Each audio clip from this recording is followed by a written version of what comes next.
കേരളത്തിലെ മാധ്യമങ്ങളെ മനസ്സിലാക്കാൻ രണ്ട് സംഭവങ്ങൾ നോക്കുക.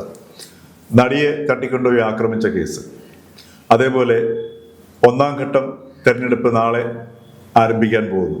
ഈ തെരഞ്ഞെടുപ്പ് പ്രചാരണം, നടിയെ തട്ടിക്കൊണ്ടുപോയി ആക്രമിച്ച കേസിലെ നാൾ വഴികളും അതേപോലെ ചെറുതും വലുതുമായ എല്ലാ വിവരങ്ങളും മലയാളിക്ക് നന്നായിട്ട് അറിയാം.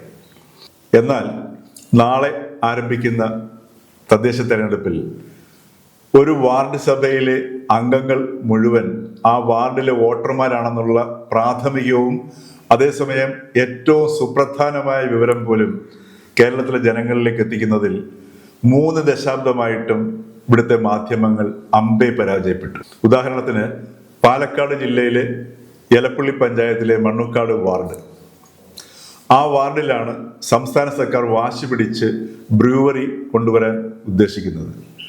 ആ വാർഡിലുള്ള നല്ലൊരു ശതമാനം ആൾക്കാർക്കും ഇപ്പോഴും അറിയില്ല തങ്ങൾ വാർഡ് സഭയിൽ പങ്കെടുത്ത് ഈ ബ്രൂവറി ഇവിടെ വേണ്ട എന്ന് വിചാരിച്ചു കഴിഞ്ഞാൽ ആർക്കും തന്നെ അവിടെ ആ സംരംഭം കൊണ്ടുവരാൻ കഴിയില്ല എന്നുള്ളത്. കേരളത്തിലെ മാധ്യമങ്ങൾ ഇപ്പോഴും എങ്ങനെയാണ് ഈ തെരഞ്ഞെടുപ്പിനെ കാണുന്നതെന്ന് നോക്കിക്കഴിഞ്ഞാൽ ഏതോ കാളപ്പോര് കോഴിപ്പോര് പോലെയാണ് ഇതിനെ കാണുന്നത്. അതുകൊണ്ടാണ് അവർ ഈ തെരഞ്ഞെടുപ്പ് പങ്ക്തിക്ക് തദ്ദേശ പേര്, ദേശപ്പോര് എന്നൊക്കെയുള്ള പൈങ്കിളി പേര് കൊടുക്കാൻ കാരണവും.